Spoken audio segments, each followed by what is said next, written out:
figured it's time I actually pay attention to this thing a little bit. So I bought some paint. This is a World War II color. It's Lusterless Forest Green, and I think it'll look nice on there. But I've never worked with this stuff before, so I need to try it out. And so I'm going to try it out on that.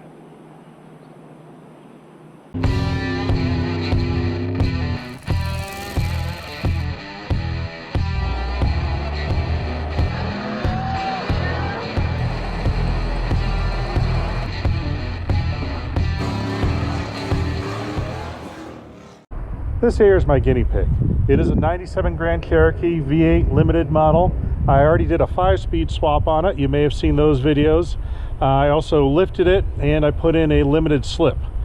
Now, what I'm going to do today is experiment a little bit with the paint, because there's a lot of things that have happened to this. It was a wrecked vehicle. Someone before wrecking it had done a really bad paint job. After wrecking it, I put on a replacement door for another Grand Cherokee, and then a fender that I had painted with Rust-Oleum. So we have Rust-Oleum old paint, we have coming apart respray, and we have factory original paint. So I should be able to get a good idea of how well this new paint sticks by trying out on all of these. You can see we have lots of flakiness here, and this thing is used off-road only. I don't really care about how it looks, obviously, but I think by the end of the day it'll look better than it does now. And then we'll see how that paint does before I put it on a half track that actually matters. Now I'm going to take off this body cladding. I'm actually not going to use the stuff that came with the vehicle because someone painted it and looks terrible. I do have, I think, a full set of this gray that is not painted. I think that'll look fine. So I'm going to go ahead and take all of it off, and then I think I'm putting back the gray back on. Now when you take this stuff off, most of it's held in with clips like this. Now the way they install it is they hang it on this lip and push in the bottom into those clips. Now you'd think the removal would mean pop it out here and lift it up, but I found that to not work well because this does not like to pop out. I've actually had better luck trying to lift and pry off the top and then go into the long screwdriver and pop off the bottom. So whatever works for you, but I do it opposite the way they did it originally. Now the other thing is there are some fasteners. You can see there's a nut right there. We'll just pop that off first. If you don't take this off first, it'll just break off easy. And then it's just, you never have to reinstall it. All right, so that's off. Now, there's nice trim tools for this. You can use whatever you want, depending on how much you care about the vehicle.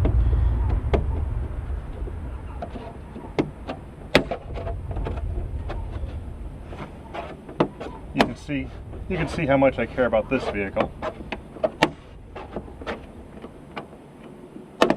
Alright, and then what I'm going to do is, right now this part is off, I'm going to stick a screwdriver down to this part and pry to pop those loose.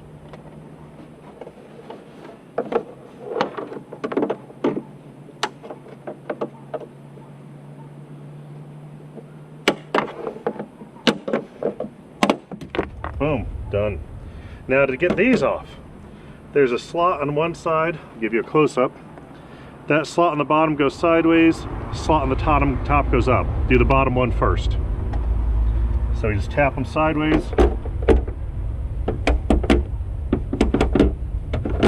Now the bottoms come loose, just wiggle them up.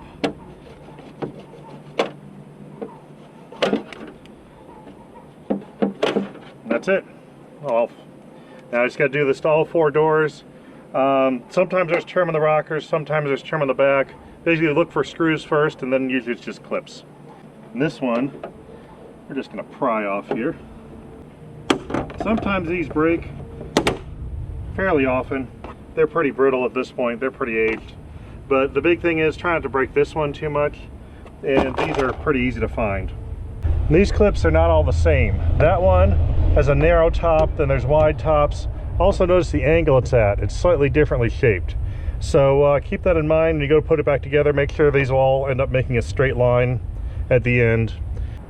There's some original paint with the pinstripes. There is various layers. I'm not even sure that's a top or bottom layer. It looks like someone hit this with a grinder a little bit. Then we have a different color down here, which is original paint. So pretty much we got a mess. So what I really want to do is going to get everything smooth and down to an even layer with something like a dual action sander, which basically it doesn't spin straight, it orbits around, and so that gives pretty much a hand sanding motion. And you can feather in all these edges and rough spots and blend it all into one continuous smooth surface. And they make these, this is a 6-inch one. They make them in small ones for detail work. There's a little 2-inch one. But I don't care. So I am going to scuff it with a Scotch pad and call it done. We'll see how much this flat paint can cover up.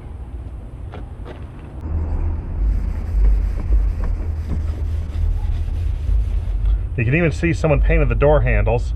So I'm not even going to mask these because they're going to look better all one color. Anyway.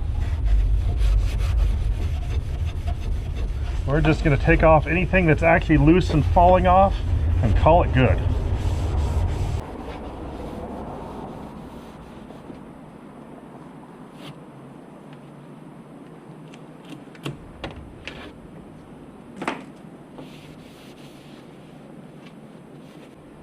Done with the Scotch pad. With all the prep of removing stuff and all that, I've spent a solid 56 minutes prepping this vehicle for paint. So pretty much it's perfect. Now there is dust all over it. You do want to remove the dust, any other dirt that you didn't get with the sanding process. They make tack rags for this, which is a sticky rag. You wipe it down, get every last speck of dust off it. So I'm going to take the garden hose, spray it off, and go check my email while it dries.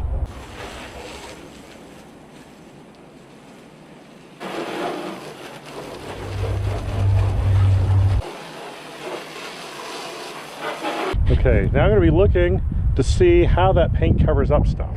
So I'm thinking the flat lusterless finish is going to cover up a lot of this stuff. So I've got up here, there's some edges to the paint that aren't feathered in. There's some bare metal. We've got old pinstripe. We've got some lumps out of here. Now, if I sanded it properly, got everything smooth and sprayed her down, it would look nice for sure. But I want to see how much prep is actually needed. This thing is just going to go through the brush, and so we're going to have mesquite bushes scraping alongside in no time. So I don't really care if it has lumps in this one, but the next one I do care about. So we'll find out. It's time to see what this stuff looks like. This actually is really nicely packaged. I bought it for I think it was $39 a gallon. And they did a real good job, real professional company. And they even have all these little safety caps to keep it from coming apart and all that kind of thing. Seeing how I've never used this stuff before, I actually went and read the instructions on the back. It gave options of thinner. For spraying it, you have naphtha as an option, and for brushing it, you have mineral spirits as an option. So I went ahead and got some mineral spirits. Been mixing for a little while. I think I have it thoroughly mixed. I don't see any solids in the bottom at all. This is the color we got. It's not exactly the color that I saw in the photos, but I know when paint dries sometimes it changes.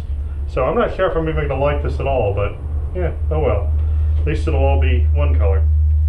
Now I did mention I bought mineral spirits for thinning this because, oh yeah, we're going to roller it. No fancy spraying here. I really want to see what this will do and what it will cover up. So, get out our paint tray,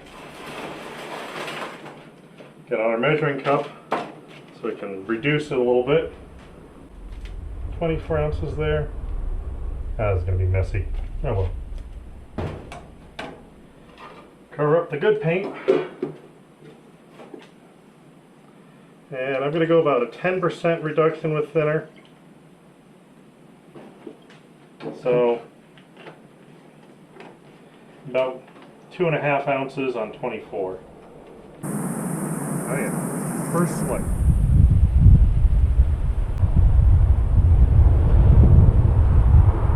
Good thing I covered up those tires. Alright, maybe thinning this wasn't my best idea. Next time I might try full strength.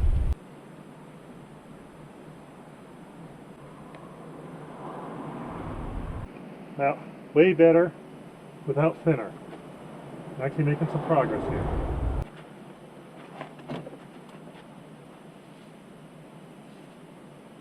One other interesting thing, you see where it says solvent resistant there and how it's all dissolving there? Apparently it's not solvent proof. Not sure what's in that paint, but it doesn't like plastic. It took me a little under an hour and a half and around 3 quarts of paint to paint this. So now I'm going to let it dry and we'll take a look at it tomorrow and see what she looks like.